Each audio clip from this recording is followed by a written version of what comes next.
Then I took a smidge and applied it down there. This one's wife. Major humiliation. Hello, I'm H.G. Tudor. More humiliation for this one's wife. Translated, more threats to control. So what's been happening this time? Well, we turn to the bastion of journalistic excellence, which is known as Heat, and as ever, I leave it for you to make up your own mind about the veracity of the material. I provide you with the interpretation and understanding. The article tells us, she decidedly proclaimed that the royal life just was not for her. But Buckingham Palace is a long way from Beverly Hills, and across the pond there's one queen bee that this one's wife has long aspired to keep on side. Now, who might it be that this one's wife would look to keep on side? And why would she keep this individual on side? Well, her narcissism drives her to be attracted to successful, wealthy, famous, well-known individuals, particularly celebrities. Why? Well, by being around those individuals, it will allow her to receive fuel from them, although their fuel is no different from the fuel that would be provided, say, from a non-famous person. So there's no real distinction there.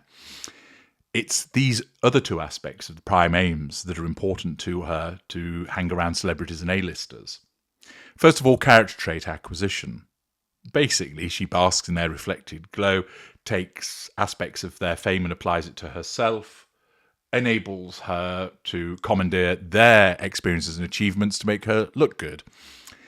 There's also the residual benefits, facade management. Look, I'm one of them too. Respect me, adore me, worship me. It may provide her for access to particular networks that those people have developed, could form introductions to people they know, power brokers, etc., and of course, money.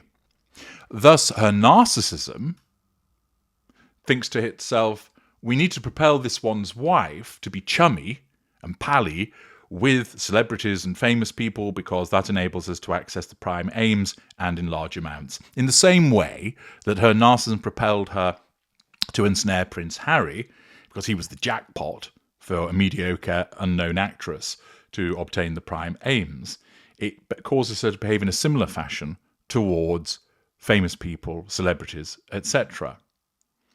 And the bigger, the more famous, the more well-known, the wealthier, the better. And in this instance, the queen bee that apparently this one's wife's narcissism seeks to keep her on side with is Kris Jenner.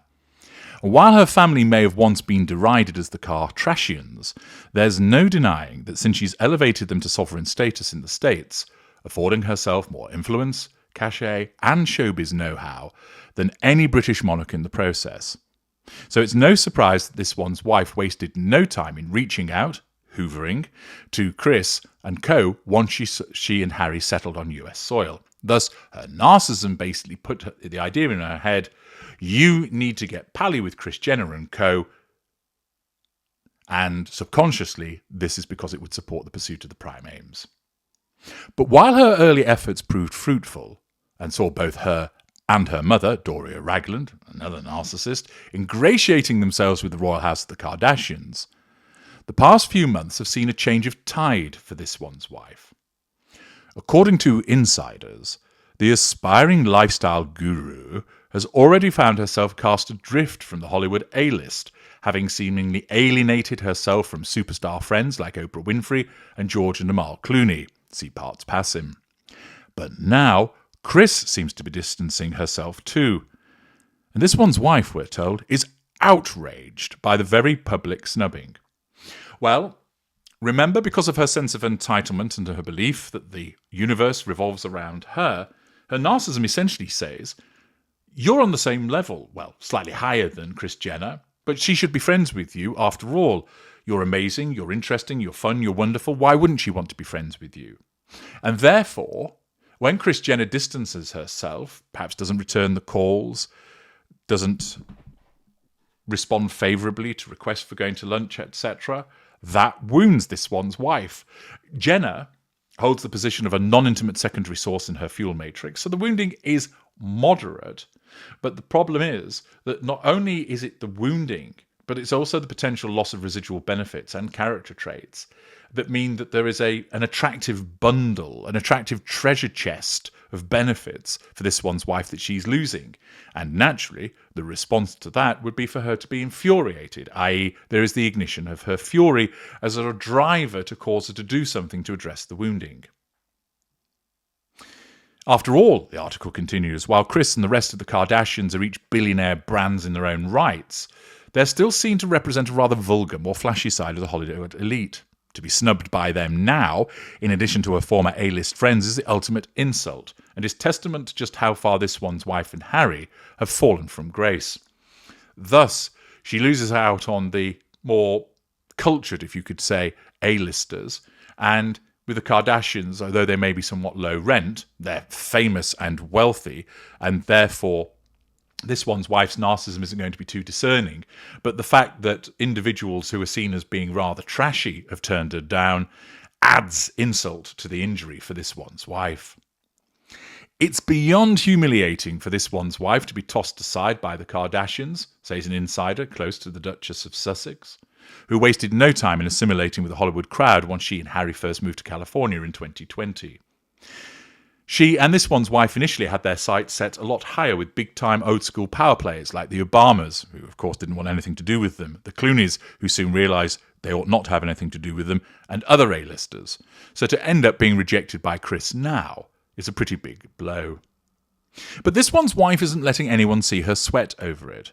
She's essentially ignoring the snub, staying in a position of withdrawal, a third assertion of control, and hanging on to the idea that once things get rolling with her brand, Delusion, the interest will be there from Kris again as far as business partnerships go.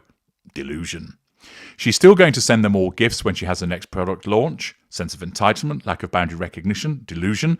And she's bound to run into them sooner or later. Not if they see her first.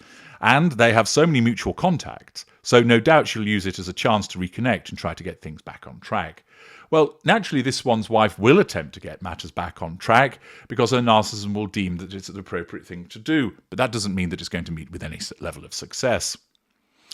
While Kris and her tribe may once have been something of a Hollywood joke, there's no denying that, these days, the joke's on all their critics, having turned themselves into one of the biggest and most lucrative family brands the world has ever seen, one to even rival the royal family. Last year, there were already rumblings of an alliance being forged between the Sussexes and the Kardashians, as Kris was believed to be giving this one's wife advice when it came to monetizing and marketing their family brand. Last year, this one's wife's mother, Doria, was pictured alongside Kris and daughter Kim Kardashian at a charity do, with one insider saying how happy this one's wife had been to hear how warmly her mother had been received by the pair. Well, naturally, two grifters infiltrating another family, like they did with the royal family. Later, this one's wife herself was seen cozying up to Kris and Kim at Beyoncé's LA tour dates, leading many to speculate that she might even appear on the Kardashians. The idea, as was mentioned at the time, was that there would be a certain quid pro quo between the two powerhouses. While this one's wife could bolster the Kardashians' ratings by appearing on the show, they might be able to help her out further down the line when it came to promoting her own forthcoming projects.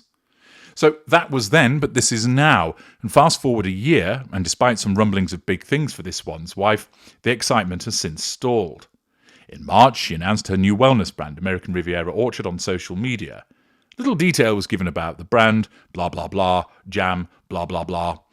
Kris, of course, was on the recipients list and duly shared a picture of the artisanal jam jar with her 52 million followers. Not that it did much good for this one's wife. But since then, this one's wife has gone quiet when it comes to her highly anticipated, by whom, launch, with many saying she's simply biding time before admitting yet another flop. Well, she won't admit it's a flop, her narcissism won't let her. The Duchess apparently is being waylaid by Netflix, whom she's working with on a new cookery show, which will tie in with the brand's big launch. Well, it's meant to have launched already, but it's got nowhere. The streaming giant has apparently taken over all commercial dealings with the brand and plans to do a massive launch next year. Yeah, we'll see. But in the meantime, she's got nothing to show for her business, and those who she previously reached out to for collaborations have lost their patience, Kris being the most prominent. It's no secret that the Kardashian matriarch likes to work quickly and efficiently, and she's not prepared to sit around and wait for this one's wife. it would appear that she's backed off. And in so doing, naturally, that creates for her wounding. But not only the wounding of the fact that Kris Jenner has backed off, who is savvy enough to realise there's nothing to be gained by involving yourself with this one's wife, like so many other people have realised, but also there is the amplification, which creates the humiliation by it being reported on. So the snub becomes very public, and thus the narcissist that is this one's wife cannot stand to be treated that way. It's another major humiliation for this one's wife. I'm H.G. Tudor. Thank you for listening.